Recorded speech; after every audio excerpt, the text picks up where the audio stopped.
Estás a punto de entrar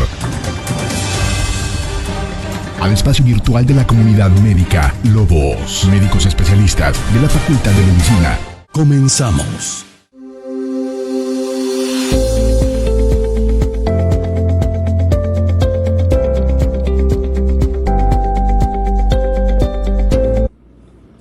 Hola, ¿qué tal amigos? Bienvenidos a su programa Revista Médica Lobos FM, un sábado más de hacer prevención y promoción de la salud, un programa exclusivamente para cada uno de ustedes y para nuestra comunidad universitaria, mi querido doctor Ariel Gutiérrez. Bienvenidos y muy buenas tardes, otra vez un capítulo más de Revista Médica Lobos FM, este 24 de febrero, y hoy tenemos un tema especial, obviamente con la idea de que ustedes estén al pendiente de esta información que se va a compartir con un profesional de la salud. Y hoy estamos de manteles largos, tenemos con nosotros a nuestro director de la Facultad de Medicina de la Universidad Autónoma de Durango, el doctor Ricardo Bustamante Silva, cirujano general, que nos estará hablando hoy, doctor Navarro, del dolor abdominal agudo, ese motivo de consulta de todos los días en los servicios de urgencia de nuestros hospitales. Así es, y es un padecimiento que quizás podemos obviar en algunas ocasiones, pero es importante recibir una atención lo antes posible.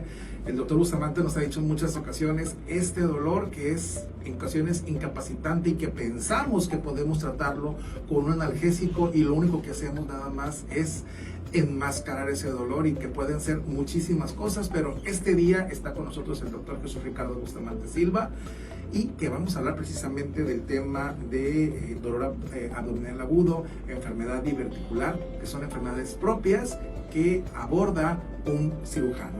Y recordamos que estamos transmitiendo a través del 93.7 FM de su radio o a través del www.lobosfm.com, seleccionen el 93.7 Culiacán y ahí estarán escuchándolo a través de la web. No se olviden de nuestras redes sociales a través de Revista Lobos CLN para Instagram y para el extinto Twitter, que ahora es X.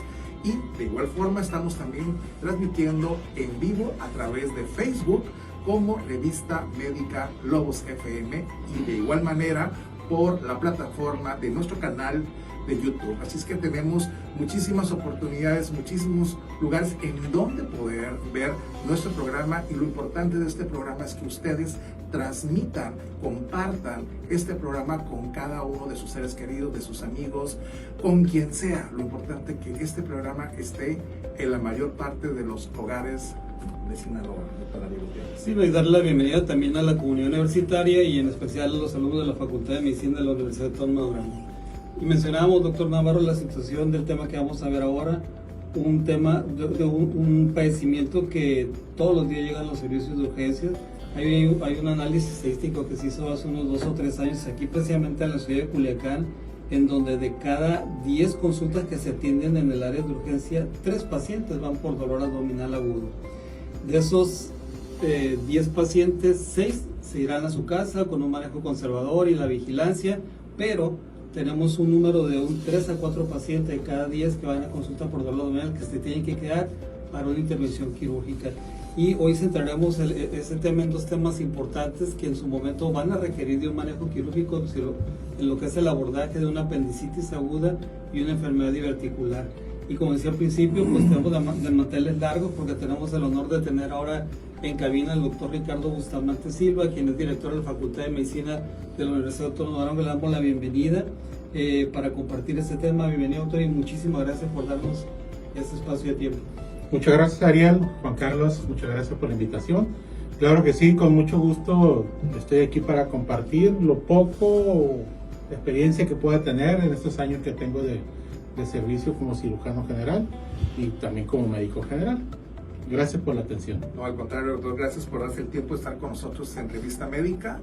Ya desde mucho tiempo que lo estábamos cazando al doctor para que estuviera con nosotros. Hoy se da la oportunidad de estar con nosotros compartiendo un poquito acerca de estos temas de gran relevancia en materia de salud, doctor Ariel.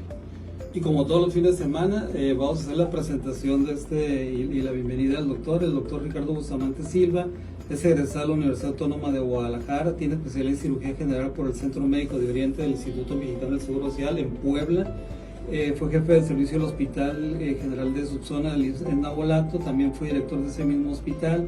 tuvo a su cargo la coordinación de auxiliar de segundo nivel de atención médica en la Jefatura de Prestaciones Médicas de la delegación del Instituto Mexicano de Seguro Social aquí en Sinaloa.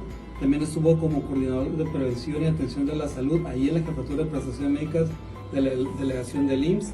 Y actualmente ya con una experiencia enorme de más de 30 años como cirujano general en la jornada acumulada en el Hospital General de Culiacán, atiende su consulta privada en la Clínica Hospital Médica Tres Ríos, fue docente de la licenciatura en Nutrición y Dietética de la Universidad Católica de Culiacán y actualmente pues es nuestro líder, es quien dirige la Facultad de Medicina de la Universidad Autónoma de Durango, Campus Culiacán, desde prácticamente sus orígenes. Y doctor, pues aparte de darle la bienvenida oficial para este programa, pues vamos a empezar con el tema. El dolor abdominal siempre plantea un problema diagnóstico para el médico y además una causa frecuente en los servicios de urgencia. Yo creo que todos los hospitales, no solamente de aquí de Culiacán, sino de todo el estado de Sinaloa y de todo el país, ¿no? ¿Cuáles son los padecimientos más frecuentes que pueden generar un dolor abdominal agudo y que requieren la valoración de un médico? Muy bien, Ariel. Mira, primero que nada hay que dar a conocer a la población que el dolor abdominal puede ser agudo, puede ser crónico. Hay muchas causas que pueden presentarse. Un problema infeccioso nos puede dar una infección intestinal, nos puede dar un dolor abdominal, puede ser crónico, puede ser agudo. Un problema obstructivo también, una distensión abdominal, un tumor, alguna inflamación de un órgano intraabdominal, es frecuente que nos dé dolor abdominal, importante. En relación a los dolores abdominales agudos, los más frecuentes son los cuadros de apendicitis, inflamación de la vesícula por piedras, pancreatitis también, eso nos puede dar un dolor abdominal agudo o crónico también. Una enfermedad por reflujo en su etapa inicial, una gastritis aguda, una úlcera perforada, pero no hay que dejar por un lado esos dolores abdominales frecuentes en las mujeres que están en etapa reproductiva, no reproductiva, que están reglando y que ese dolor, aunque es un dolor en la parte baja del abdomen, se presenta y es motivo de consulta y de demanda en los servicios de urgencia, porque hay mujeres que para ellas es incapacitante. Por otra parte, aunque parece que se escuche un poco raro, pero los problemas respiratorios también nos puede dar un problema de dolor abdominal. Una neumonía nos puede dar un dolor referido a lo que es el abdomen. Y ahí empezamos con problemitas para hacer el diagnóstico. Una amigdalitis en un niño, un joven, nos puede dar crecimiento de los ganglios que están en el abdomen y nos da un cuadro llamado adenitis mesentérica. Y ese, aunque ustedes no lo crean, pero es motivo de demanda de consulta importante en urgencias pediátricas. Es cuando entra la disyuntiva, pues es apendicitis o no es apendicitis. ¿Cuál es el problema que tiene el niño? Entonces tenemos que tener en cuenta siempre que un ganglio inflamado en el abdomen nos puede dar un dolor importante, simulando una apendicitis. Pues importante, y más que el doctor comenta en ese momento de que en los niños hace hincapié en cerca de los niños que puede ser una adenitis o bien que puede ser una apendicitis. Ahora, doctor, si bien pues tanto los niños como los adultos pues tienen, bueno, pueden ingresar por un abdomen agudo y muchos de estos pues son realmente apendicitis, sí, que obviamente que van a terminar en procesos quirúrgicos. Ahora, es un programa diseñado para nuestra comunidad universitaria, pero también lo están viendo los padres de familia, mamás, papás. ¿Qué es realmente un apéndice y por qué se inflama? Mire, el apéndice es un órgano que está en la parte baja del ciego. ¿El ciego qué es? El ciego es la primera parte del intestino grueso. Es una especie de un tubo delgadito que puede medir de 7 a 8 centímetros en promedio. Pero hay un récord Guinness para esto. El más largo reportado midió 23.5 centímetros. Está documentado. ¿Por qué se inflama el apéndice? El apéndice es un órgano hueco, secretor. La mayor frecuencia por la cual se inflama un apéndice es por fecalitos. ¿Qué es un fecalito? Son heces que están comprimidas y tapan la luz del apéndice. El apéndice, de estar obstruido, sigue trabajando, sigue formando secreción, y hay bacterias que viven normalmente en el apéndice y en el resto del tubo digestivo. Pero al estar obstruido la luz del apéndice, no hay drenaje de los líquidos, por lo tanto la bacteria se reproduce. Se reproduce, empieza a formar material purulento, esa inflamación o ese edema tan importante provoca que haya disminución del riego sanguíneo de la pared apendicular.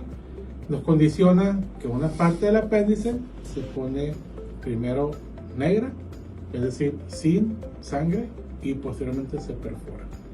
Otras causas, esas son las más frecuentes. Las causas que son menos frecuentes y más raras son parásitos, son semillas de alimentos, son tumores. Los tumores es importante nosotros como cirujanos tomarlos en cuenta. Por eso el 100% de las apéndices que extirpamos quirúrgicamente las tenemos que mandar a estudio histopatológico, porque nos damos sorpresas que puede ser, aunque sea menos del 5 o 1% de frecuencia, se pueden presentar tumores apendiculares, y la única manera de descartarlo es con el estudio histopatológico. Excelente. Pues ahí está, señores y señoras, mamás y papás que nos están escuchando en su casa. Esa es la forma como una apéndice, esta parte del intestino grueso que termina directamente en esta situación anatómica, es como se inflama y es como tiende a perforarse, y que eso se convierta realmente en una urgencia quirúrgica en donde puede ponerse en riesgo la vida del paciente. Así es que más adelante el doctor nos va a platicar cuáles son los signos característicos para poder tener unos signos de alarma tempranos y que se vayan directamente a un servicio de urgencias, porque esto pues no hay mucho que avise. Simplemente creo que un médico calificado, un cirujano, es quien va a determinar si es o no es una apendicitis, doctor. Ahora, doctor, hablando de los grupos de edad, obviamente siempre que hablamos de problemas de apendicitis, lo primero que se nos viene a la mente son los niños. Pero ¿en qué grupos de edad son los que están más predispuestos a tener ese tipo de problemas de apendicitis? Mira, el apendicitis se puede dar desde un lactante hasta un adulto mayor. Obviamente en otros extremos de la vida es un poco más difícil el diagnóstico. ¿Por qué? Porque las características de cada uno de los grupos poblacionales. Pero ya en términos generales, aproximadamente de los 10 a los 25 años es donde es más frecuente la presencia de apendicitis. Es importante, como le dije, la dificultad para hacer un diagnóstico en los grupos extremos de la vida. Y tenemos que tener siempre presente que un dolor abdominal, tenemos que descartar cualquier patología quirúrgica, porque en cuanto más tiempo tardemos en sospechar y diagnosticar, peor será el pronóstico. Y como mencionaba el doctor Navarro hace un momento, bueno, además del dolor característico que puede tener el paciente que tiene problemas apendiculares, ¿qué otros síntomas va a presentar el paciente cuando está en la fase inicial del padecimiento? Y una pregunta también, obviamente, que a veces resalta es por qué una vez perforada el apéndice, de pronto el dolor cede o disminuye. Muy bien. Primero que nada, el dolor abdominal se puede presentar de manera insidiosa. Normalmente se puede presentar en la boca del estómago, llamado epigastrio. Después ese dolor puede migrar hacia el área alrededor del ombligo. Y después, 24 horas posteriores al inicio, ya se localiza en la fosa ilíaca derecha. ¿Cuál es la fosa ilíaca derecha para el público? Ustedes toquen el ombligo, diríjanse hacia abajo y a la derecha, cerca donde está la cadera. En esa zona es la fosa ilíaca derecha. El dolor empezó de la boca del estómago y va migrando hasta localizarse en esa parte. ¿Qué otros síntomas se puede acompañar? Puede haber náuseas, puede haber vómitos, pueden ser 2 o 3 vómitos, puede haber fiebre, que es muy importante, descartarla, tomar la temperatura, ataque al estado general, el paciente no quiere caminar. ¿Por qué? Porque camina y le duele, tose y le duele, tienen un caminar muy característico, se llama una posición antiálgica, es decir, el paciente al caminar va agachado para tratar de disminuir el dolor en la parte donde tiene el apéndice, y sí se disminuye porque hay menor presión muscular. El hecho de que tenga tantos síntomas o tantos signos motiva que en ocasiones los padres de familia están inciertos, no saben qué hacer, no hayan qué hacer con el niño o ellos mismos como pacientes. La otra cuestión, ¿por qué disminuye el dolor? Recuerden que el dolor que se presenta al inicio es por isquemia, empieza con proisquemia porque hay una disminución del riego sanguíneo. Al momento de liberar la presión intrapendicular, hay una disminución del cuadro doloroso. Más sin embargo, esto al paso de las horas se complica más. ¿Por qué? Porque al haber perforación, disminución del dolor, la gente se confía y dice, ya se me quitó, ya estoy mejor. Pero no, eso retrasa el manejo, retrasa el diagnóstico. Hay información de abscesos intraabdominales, puede haber salido materia intestinal libre en el abdomen, y eso nos complica más posteriormente. De ser una cirugía que puede haber sido tratada adecuadamente, se complica y el pronóstico es malo. Aquí es cuando definitivamente nosotros como pacientes o como papás de un niño que se queja de dolor abdominal, es cuando debemos de evitar la automedicación, en no dar analgésicos hasta no ver cómo sigue la evolución de ese paciente. Así es. La regla de oro en el dolor abdominal es no dejar nada para el dolor, hasta que no descarte un facultativo, un profesional de la medicina, decida si es o no un abdomen quirúrgico. Evitemos que en las casas, a los domicilios, empecemos a darle cualquier tipo de medicamento para dolor, hasta que no un médico lo explore, lo revise, y si el médico considera necesario, lo va a referir a una unidad hospitalaria. ¿Para qué? Para complementar con estudios y poder descartar. Hasta que ya definitivamente se descarte el cuadro que sea quirúrgico, entonces sí, se inicia el manejo para dolor de manera intensiva.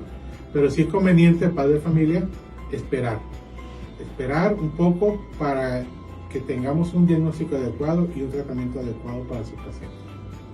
Así es, ya lo dijo el doctor, bueno, cualquier dolor que sea intenso y que sea en la parte baja del abdomen, preferentemente, bueno, entre el lado derecho, que lo conocemos como fosa ilíaca derecha, cuidado, no demos analgésicos ni nada para dolor, vayan directamente a un servicio de urgencias a recibir la atención, porque solamente, ya lo dijo el doctor, un facultativo o un médico es quien va a hacer el diagnóstico para evitar que ese paciente caiga en una complicación. Y obviamente que existen otros padecimientos que pueden desarrollar estos datos, que son diagnósticos diferenciales que más adelante lo vamos a abordar. Pero es importante, ya el doctor Ariel lo acaba de comentar, no automedicarnos, irnos directamente hacia un servicio de urgencias o directamente con su médico de confianza, quien le hará el diagnóstico.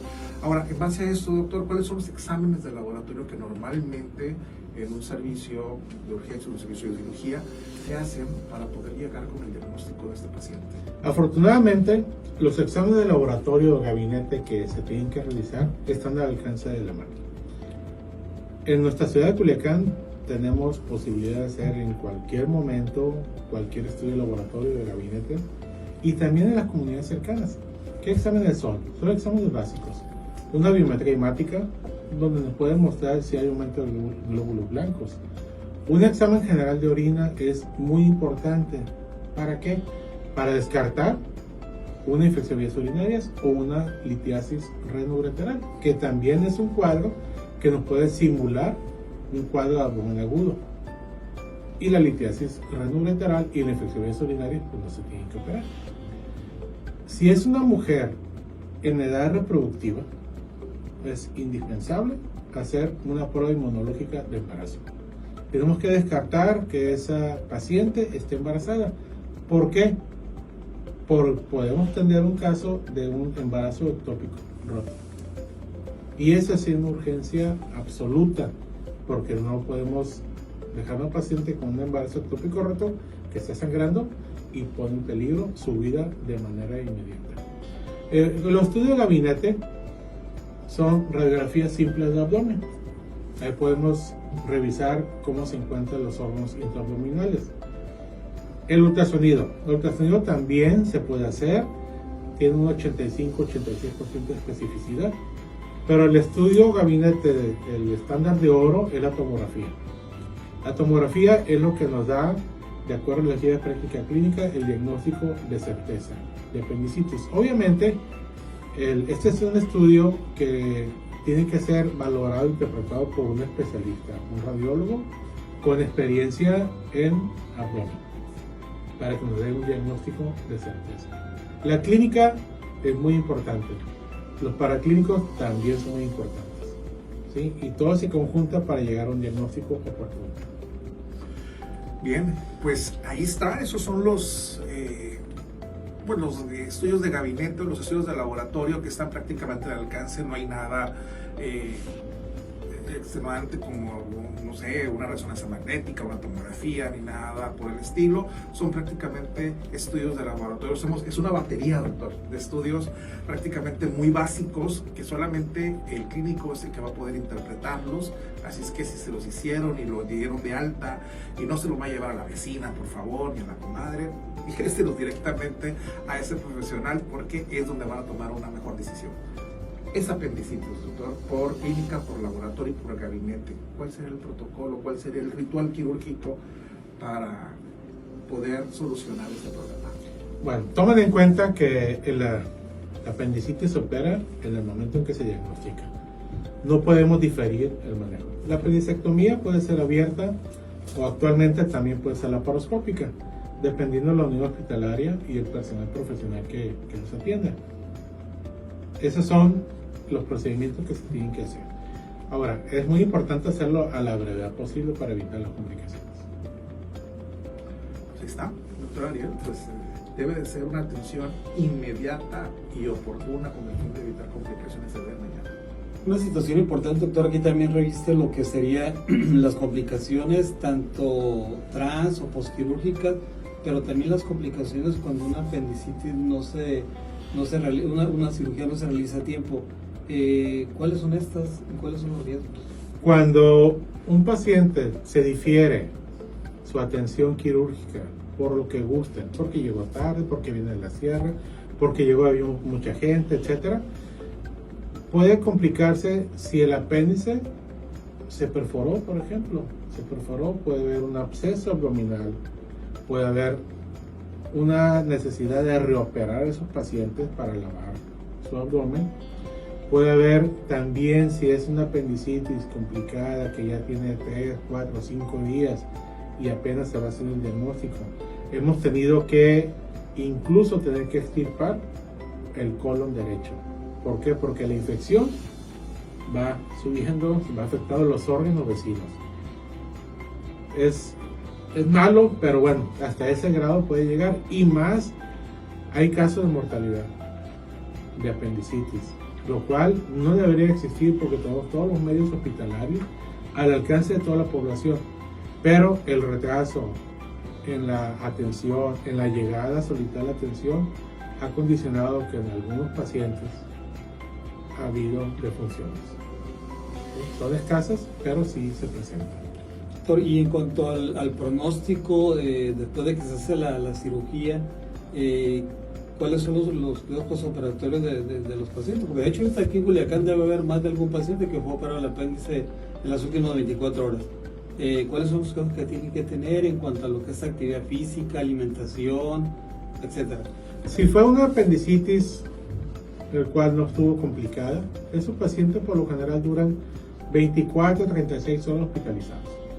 Esos se integran rápidamente a sus actividades físicas normales.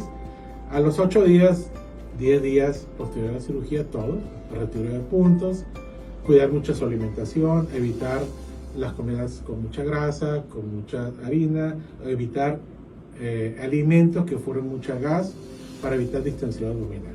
¿Por qué? Porque después se confunden, andan como bien distendidos, andan con dolor, andan con cólicos y piensan que es por el cuadro de la cirugía. Entonces, en resumidas cuentas, dependiendo el momento en que se actúe, es el seguimiento que se tiene que hacer. No es lo mismo un paciente que tuvo un apéndice perforada con abscesos. Ese paciente puede durar 5 días, 7 días, 2 semanas hospitalizado. A un paciente que tuvo un apendicitis grado 1, grado 2, que en 24 horas, 36 horas ya está en su domicilio. Depende del momento en que actuemos y cómo lo encontramos. Hay algo, doctor, que los pacientes nos dicen, ¿no? Oiga, doctor, fíjese que me operaron hace 15 días, pero pues yo estoy haciendo ejercicio. ¿Cuándo puedo regresar al gimnasio? ¿Cuándo puedo hacer abdominales? Y dijimos, oye, espérate, ¿no? Si no te hicieron nada más allí una pequeña incisión, ¿no? Si es una cirugía mayor la que se hace. ¿Cuándo es cuando recomienda, doctor, que lleguen, que vuelvan a sus actividades? Vamos a colocarlo de ejercicio vamos a colocarlos normales, ¿sí? Porque amplíenos ese dato. De 6 a 8 semanas es suficiente. ¿Sí? Obviamente el profesional de la salud, en este caso el cirujano, va a valorar a sus pacientes en la consulta externa. Hay que revisar las condiciones de la herida. Si ya una cicatrización adecuada, hay que estarlo checando. Si en algunos pacientes se llega a presentar una hernia en la cirugía, esos pacientes con una hernia postquirúrgica se tienen que limitar y esperar más para hacer su actividad física a la cual están acostumbrados. Pero si todo estuvo normal, sin ningún problema, de 6 a 8 semanas. Cuando son laparoscópicas es mucho menos. En 4 semanas ya pueden estar en su actividad. Cuando son laparoscópicas, que las incisiones son más pequeñas, 1 centímetro, que no tienen tanto problema en su recuperación, a diferencia de la apendicectomía abierta, que es un poquito más grande. Y una de las cosas que podemos pensar es que hay un motivo de que un paciente, una vez que ha sido intervenido quirúrgicamente por una apendicitis, pueda regresar a un servicio de hospitalización. ¿Hay alguna causa por la cual ese paciente regrese? Claro que sí, Juan Carlos. Mira, en ocasiones los pacientes, después de una cirugía de apendicitis, deben de comprender que estamos haciendo una cirugía contaminada. ¿Por qué contaminada? Porque es un órgano de tubo digestivo, el cual tiene bacterias y estamos abriendo. Entonces estamos exponiendo el resto del cuerpo a bacterias. Esas bacterias pueden migrar y pueden estar en la piel. El paciente puede llegar, me operaron el apéndice hace 5 días, hace 7 días, hace 10 días. Y mire, tengo rojo en la herida y me sale algo de líquido por obtener los puntos, o tengo un hoyito ahí. Es cuando revisamos al paciente y puede tener un absceso de pared. Es un proceso infeccioso que está entre la piel y el músculo. Lo que tenemos que hacer es darle atención, abrir, debridar, limpiar, curar. Por eso es muy importante a todos los pacientes y a los familiares sobre todo explicarles cuáles son las complicaciones que puede haber después de una cirugía. La infección de la pared es de las más frecuentes, no solamente en la apendicitis, en cualquier otra patología quirúrgica donde se intervenga el tubo digestivo es factible presentar. Hay otro motivo de consulta: pacientes que operaron de apéndice, ya tienen 6 meses, tienen 8 meses de operado y vienen. ¿Ves que me duele en la parte donde me operaron y llega distendido? Puede haber bridas quirúrgicas, cicatrices internas, el cual impide que el intestino esté trabajando adecuadamente. Ahí se agrega distensión abdominal y puede haber dolor. Inmediatamente hay que ir a acudir con su médico para que le dé su evaluación y decir qué vamos a hacer con él. Porque en algunas ocasiones esas cicatrices internas son tan fuertes que hay que volver a operar, pero no del apéndice, de las cicatrices que tiene adentro. Hay que separar. Cualquier paciente que es intervenido del abdomen puede generar y tener bridas internas, cicatrices internas. Aquí quiero que quede claro a la población es lo siguiente: por favor, no mediquen a sus pacientes, a sus familiares, no le den nada para dolor, no lo hagan. Eso retrasa el manejo y pone en peligro la vida de su familiar. Doctor, me quedan 2 preguntas. Una, ¿hay cierta predisposición en algunas familias para que estén los cuadros de apendicitis? Porque sí es bien conocido que a veces una familia, es el papá, la abuela, un tío, un primo, un hermano, que hubieran tenido un cuadro apendicular Y ya con el paciente que tenemos ahorita en el frente ahí en la urgencia, pues ya no se le hace tan raro, porque si no, mi primo ya lo operaron, o mi abuela ya lo operaron. ¿Es frecuente eso? Se hace una epidemia, ¿no? De apendicitis. Apendicitis familiar, ¿no? No, mire, lo que pasa que la apendicitis es lo más frecuente. 1 de cada 1000 pacientes, 1 de cada 1000 personas va a padecer apendicitis.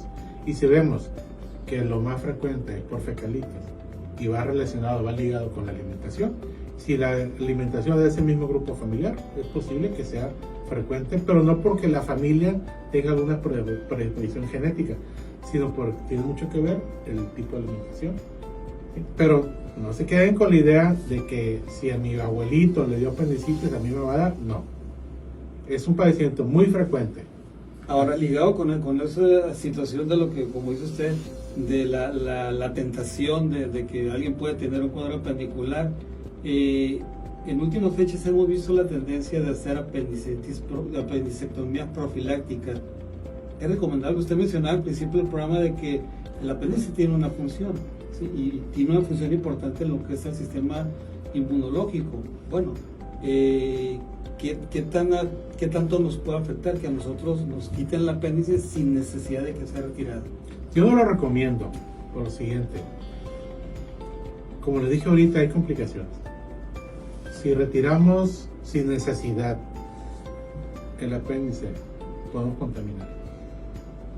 Lo que sí quiero que quede claro que en ocasiones hemos tenido pacientes nosotros quirúrgicos por otra patología que está muy complicado y queremos evitarle una segunda o tercera cirugía, y si el paciente está en condiciones en el momento de la cirugía, le quitamos el apéndice, pero por otra patología.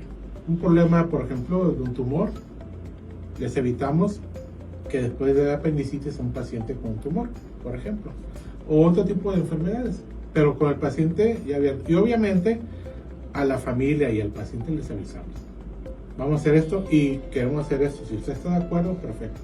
Pero hacer la apendicectomía profiláctica a un paciente que no tiene ninguna enfermedad, yo lo personal no lo recomiendo.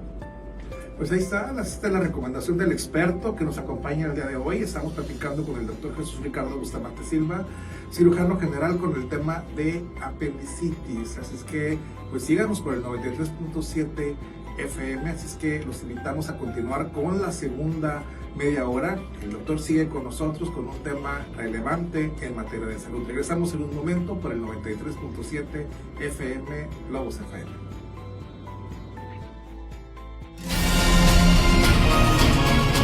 Nuestra pasión es cuidar de tu salud. Ya regresan los mejores consejos para que tengas una vida plena de salud. Revista Médica Lobos FM. Vuelve después del corte.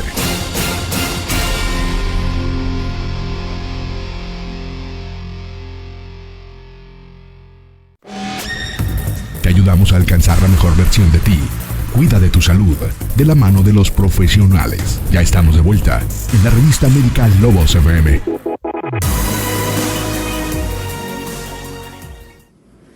Bueno, regresamos después del corte y con el tema musical, un tema de también por ahí a fines de los años 70, de Nigel Olson, doctor Navarro, Dancing Shoes, zapatos de baile, de esos temas de la biblioteca y la nostalgia de aquellos años. Y sigo insistiendo, doctor, cada vez que el doctor Ariel, antes del programa, me dice, vamos a poner la canción fulana de tal, y la verdad que tiene un gusto musical muy, muy padre. Incluso, doctor, ahorita fuera del aire, acabo de hacer un playlist que se llama Revista Médica Lobos FM, y que ahí estoy colocando todas las piezas de la época nostálgica, de la época del amor, de los 60, 70 y 80, que prácticamente son casi 70, doctor, y que es la mejor música. Pero usted lo comentaba la semana pasada, no es que exista peor música o mejor música, es el momento como la sintió en ese momento, ¿no? Sí, no, y definitivamente quien nos escuche y que más o menos anda frisando la edad que tenemos nosotros, pues les va a llegar un grato recuerdo, ¿no?, del Culiacán de hace casi 40 años atrás, ¿no? Bueno, no tanto, doctor, espérese, o sea, bueno, lo vemos. Habrá algunos, lo vemos. Bueno, vamos a continuar entonces con la entrevista que tenemos el día de hoy, y les comentábamos al principio del programa, estamos hablando de dolor abdominal agudo y tenemos como invitado a nuestro director de la Facultad de Medicina de la Universidad Autónoma de Durango, el doctor Ricardo Bustamante Silva, él es cirujano general y estamos hablando de precisamente dolor abdominal agudo, que es uno de los motivos de consulta importante en las áreas de urgencia y en los consultorios médicos. Doctor, otra enfermedad que también requiere de atención y seguimiento por parte de un especialista en cirugía general son los problemas de las enfermedades diverticulares o la diverticulitis. ¿Qué es esto? ¿Qué es lo que la causa y quiénes son la población más afectada por esta enfermedad diverticular? Muy bien, Ariel. Mira, con respecto a la enfermedad diverticular, sí es conveniente aclarar que entra en el campo de manejo de los gastroenterólogos clínicos y los cirujanos generales. ¿Por qué hay enfermedad diverticular? Hay un adelgazamiento, para que la gente lo pueda comprender mucho mejor, de una capa muscular del intestino grueso, en el cual a través de esas fibras musculares quiere salir o forma unas pequeñas sacos donde va la mucosa y la submucosa. La mucosa es la parte del intestino grueso que va por dentro, que está en contacto con las heces fecales. Entonces, es decir, hay una elongación o prolongación hacia afuera, para que la gente lo tenga bien claro. Hay muchas causas multifactoriales. Problemas del tejido conectivo, por ejemplo, son teorías. La otra son las dietas. Y esas dietas bajas en fibra ocasionan que esas separaciones del músculo sean más frecuentes. Esos divertículos se pueden presentar en todo el intestino grueso, pero más frecuentemente en el sigmoides, que es una de las partes terminales del intestino grueso, que está ubicado en la parte izquierda del abdomen. Ok, en el caso de la enfermedad diverticular, obviamente la evolución debe ser un poquito más lenta y ansiosa, pero hay una etapa en la cual se puede agudizar lo que genera lo que se conoce como diverticulitis. Y es cuando el paciente va a requerir de una evaluación del cirujano, porque puede requerir un manejo quirúrgico. Así es. Diverticulitis, que es básicamente la inflamación del divertículo. Anteriormente, no te contesté al 100% la pregunta, ¿en quién es más frecuente la presencia de esta enfermedad? Se ha visto que más del 65% son mayores de 70 años. Ya menores de 50 son poco frecuentes, pero ya de 70 años en adelante es mucho más frecuente la presencia de esta enfermedad diverticular. Obviamente el tejido muscular va cambiando conforme pasan los años. ¿Por qué se inflama? Como le decía hace rato, es como un saquito, como una pequeña hernia. Está hueco en su interior y por ahí pasa las heces fecales. En ocasiones la heces fecal se puede colocar o introducir dentro del divertículo, que ha impactado, sobre todo en aquellos pacientes en los cuales las heces son duras. Por eso la importancia del alimento alto en fibra, para evitar esas heces duras. Al momento de estar esas heces dentro del divertículo, pasa el mismo fenómeno que el apéndice. Hace rato que platicábamos, hay aumento, hay edema, hay disminución del riego sanguíneo y puede haber microperforaciones. No piensen que el divertículo es único. La enfermedad diverticular son varios divertículos en un segmento pequeño. Entonces, imagínense todos los divertículos con heces fecales duras tapando y empieza a inflamarse. Por eso hablan de microperforación. Al hablar de una microperforación, nos habla de una salida de material intestinal a la luz, al abdomen, y eso condiciona que parte del cuerpo, la defensa del cuerpo que tenemos, empieza a hacer una reacción inflamatoria para tratar de ocluir, de tapar y evitar que eso se incremente. Por eso es importante que estos pacientes tienen que acudir con su médico para en ese momento detectar y sospechar si ese paciente ocupa un manejo médico exclusivo o bien un manejo quirúrgico. En el entendido de que estos pacientes que tienen enfermedad diverticular agudizada con diverticulitis, si es la primera ocasión, va a ser un poco difícil para el paciente comprender qué fue lo que tuvo. Tengo que explicarle, Aquel paciente que ya sabe que tiene divertículos, se están cuidando y saben que en un momento de su vida van a padecer un proceso agudo. Pues es complicado tener una enfermedad de estas, porque ya lo comentaba el doctor, esto se presenta después de los 60, 70 años aproximadamente, o que puede ser en menor proporción en los pacientes de 50 años, pero bueno, teniendo estos datos epidemiológicos, podemos decirlo, doctor, ahora, ¿cómo hacer el diagnóstico confirmatorio? Porque cuando hablamos de apendicitis, bueno, parece que es, ¿de acuerdo? Hay un aumento de glóbulos blancos, la placa simple del abdomen nos dice X situación, pero ahora vámonos con confirmar el diagnóstico de enfermedad diverticular y que realmente nos está ocasionando ese problema de abdomen agudo. ¿Cómo hacerlo?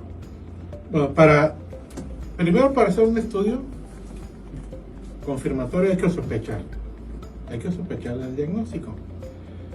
Si es un paciente adulto mayor con dolor abdominal, sobre todo en el abdomen izquierdo, que puede tener cambios en sus hábitos intestinales, diarrea, estreñimiento, le agregamos fiebre y en algunas ocasiones puede haber náusea, vómitos o evacuaciones con sangre, tenemos que sospechar y descartar una enfermedad diverticular agudizada si está con dolor.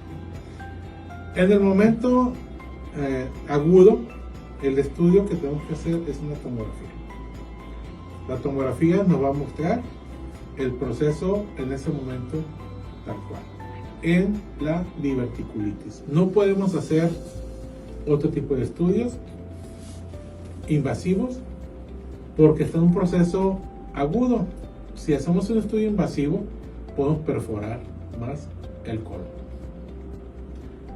Eso es en la diverticulitis. Pero si hablamos de que un paciente sospechamos que tenga una diverticulosis o enfermedad diverticular, a esos pacientes le podemos hacer con toda la confianza del mundo una colonoscopía, que es una visión directa de un endoscopio a través del recto y se ven las formaciones saculares, o bien un colon por enema con bario o material hidrosoluble, en donde se introduce a través del recto una cánula con un líquido especial y va a pintar todo lo que es el colon y se van a ver todas las formaciones diverticulares.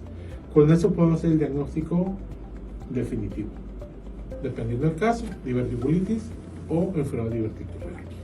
Usted mencionó hace rato, doctor, que por ejemplo el paciente que ya se conoce que es portador de una enfermedad diverticular, mencionaba sobre el seguimiento y los cuidados que tiene. Habitualmente, ¿qué se le recomienda de tratamiento a estos pacientes? Muy bien. De esos pacientes, los que tienen enfermedad diverticular, un 20-30% pueden tener diverticulitis. Al paciente hay que enseñarle, tiene que aprender que tiene que ingresar, tiene que empezar a tomar dieta abundante de fibra. Eso es lo más primordial para ellos. El hecho de incrementar la fibra va a hacer que las heces sean más blandas, no batalle tanto para evacuarlas y se evitará la impactación en los divertículos. También tenemos que enseñarles a los pacientes que en cuanto tenga dolor abdominal, tenga fiebre, sobre todo en el abdomen izquierdo, y pudiera tener evacuaciones con sangre, inmediatamente vaya a recibir atención médica. Y yo le digo a mis pacientes, a la hora que sea, donde sea y con quien sea, pero vaya a atenderse. No espere que para el día siguiente voy con mi médico preferido, no. En ese momento, porque el tiempo es importante para su atención. ¿Cuándo se vuelve una urgencia quirúrgica una enfermedad diverticular? ¿Cuándo no tiene vuelta de que el paciente va a terminar necesariamente una sala de quirófanos? Una enfermedad diverticular se puede atender de manera programada, antes de empezar o de presentar problemas agudos. Es muy diferente si yo atiendo una enfermedad diverticular, lo programo, le hago una preparación adecuada de colon, se meten ciertos medicamentos para prepararlos y en el momento de la cirugía hago una resección de la parte dañada y hago una reinstalación del tracto intestinal en ese mismo momento, evitar una segunda cirugía. El paciente va a durar 5 días, 7 días hospitalizado, pero en un procedimiento quirúrgico de una enfermedad diverticular no aguda se puede resolver. Ahora, ¿qué pasa con el paciente con diverticulitis? El cual, dependiendo del grado o cómo esté, puede ser que sea un paciente que ocupe manejo médico o un paciente que ocupe manejo quirúrgico. Si el paciente se perforó el divertículo, tuvo abscesos intraabdominales, está en muy malas condiciones, hay que intervenirlo inmediatamente de urgencia. Hay que hacer resección intestinal y en esos pacientes no podemos hacer la reinstalación de tránsito, tenemos que hacer una colostomía y después de 3 meses por lo menos hacer una segunda cirugía para volver a conectar su tubo digestivo. No es conveniente ni recomendable hacerle el procedimiento en este tipo de pacientes en una sola cirugía. ¿Por qué? Porque está contaminado. Hay heces fecales, etc. Y si hacemos eso, podemos poner en peligro la vida del paciente o bien una complicación. Doctor, una vez que se hace la reparación del tubo digestivo, que dijimos ya, vamos a darlo de alta, etcétera, etcétera, ¿tiene riesgo el paciente que vuelva a complicarse, que vuelva a tener otra vez una enfermedad diverticular en caso de que se haya solucionado en el primer evento quirúrgico? Sí, si recordamos, la causa es un problemita intrínseca del músculo del tubo digestivo y el músculo del tubo digestivo está en todo el tubo digestivo. Los divertículos no se operan todos, por lo general los que están en colon sigmoides y que solo quedan problemitas son los que estamos interviniendo. Podemos dejar 1 o 2 en colon transverso, colon derecho y es de vigilancia. Lo recomendable es tener vigilancia con el paciente después de la cirugía, estar pendiente con él, sobre todo la probabilidad de que tenga una fístula, porque todas las anastomosis tienen ese riesgo. Al momento de hacer la conexión, puede haber un problemita infeccioso, etcétera, y hay una fístula, es decir, comunicación del intestino hacia la piel. Estos pacientes deben de continuar con su manejo dietético después de la cirugía. No significa que se operó el divertículo o los divertículos, se quitó el segmento y ya van a comer lo que ellos gusten. No, esos pacientes están propensos. Le quitamos el segmento que está dañado, pero recordemos, como dije hace rato, el problemita es en todo el tubo digestivo. Ese paciente de por vida tiene que continuar con sus cuidados dietéticos. Aprovechando esto, este manejo yo les sugiero que sea conjunto con un licenciado en nutrición para que de manera combinada entre el cirujano y el nutriólogo den el seguimiento adecuado a este paciente. Excelente, doctor. Y una pregunta que se me viene a la mente es, ¿una enfermedad diverticular es un factor predisponente para desarrollar cáncer de colon? Puede ser, por eso es conveniente estar dándole seguimiento a esos pacientes. Doctor, en términos generales, ¿cómo vamos a evitar entonces en los pacientes que se desarrolle una enfermedad diverticular? ¿Cuáles serían los consejos en cuanto a la alimentación, incluso la actividad física, porque también guarda una relación con lo que es el tránsito intestinal? Mire, tomando en cuenta que la causa es un problemita directo del tubo digestivo, esa causa inicial no la podemos evitar. Pero sí, esos pacientes, sobre todo si hablamos que la mayor frecuencia son en adultos mayores, pues todo el adulto mayor debe tener ingreso abundante de fibra en su dieta. La actividad física es muy importante, el caminar por lo menos 40 minutos diarios, mantenerse activo físicamente, va a ayudar para que su tránsito intestinal sea más adecuado. Pero la parte más importante de esto es la dieta. Yo aquí voy a quedar con 2 situaciones, doctor Navarro, y para compartirla con el auditorio es que lo importante que es, y obviamente para que el doctor también nos reporte esos conceptos, lo importante que es el tener un tránsito intestinal regular, es decir, todo paciente con problemas de estreñimiento, pues sabiendo que son factores directos de generar ese tipo de patologías que acabamos de comentar, tiene un riesgo de que termine en una sala de quirófano. Y en nuestro medio se ha vuelto muy común los problemas de estreñimiento, incluso desde la edad infantil, obviamente hasta la adulta, y sobre todo más en las mujeres. ¿Cómo incide directamente en este tipo de patologías el alto índice que tenemos de pacientes con problemas de estreñimiento? Se ha visto que en los países industrializados es más frecuente. El tipo de alimentación. La alimentación es la base de la salud. Eso está demostrado desde épocas antiguas. Un paciente bien alimentado es un paciente que difícilmente va a tener problemas de salud importantes. Relacionado con el tema, los padecimientos como estreñimiento crónico, a los pacientes con enfermedad diverticular no les va muy bien, ¿sí? Entonces, por eso he hecho mucho hincapié en el manejo dietético en este tipo de pacientes. Bueno, y es un programa que tenemos como revista médica Lobos FM, que es un programa de prevención, de crear la cultura de la prevención y del control. Ya el doctor lo está comentando, nuestras dietas que pues son muy industrializadas, y lo hemos dicho, doctor Ariel, entre más cercanos estemos a Estados Unidos, más nos queremos parecer a ellos y empecemos a tomar conductas pues medias extrañas, y hoy en día pues estamos viendo los resultados, doctor Bustamante. Sí, esta enfermedad es frecuente en la consulta tanto pública como privada, no se imagina. Así es. Doctor, pues se nos acaba el tiempo. Doctor Bustamante, es un gusto, es un placer que haya estado con nosotros compartiendo micrófonos en la cabina de Revista Médica Lobos FM. Un gusto haber tomado un cafecito con usted y dándole la mejor información para nuestro auditorio que sábado a sábado nos está escuchando a través del 93.7 FM, doctor Ariel. Igual, me agradeció, doctor, con haberse dado el tiempo para estar aquí con nosotros. La verdad, como decía el doctor, hace mucho que lo estábamos ahí cazando para que viniera. El doctor está en la jornada acumulada en los quirófanos del Hospital General y ya tiene más de 3 décadas ahí, por eso era difícil que lo pescáramos.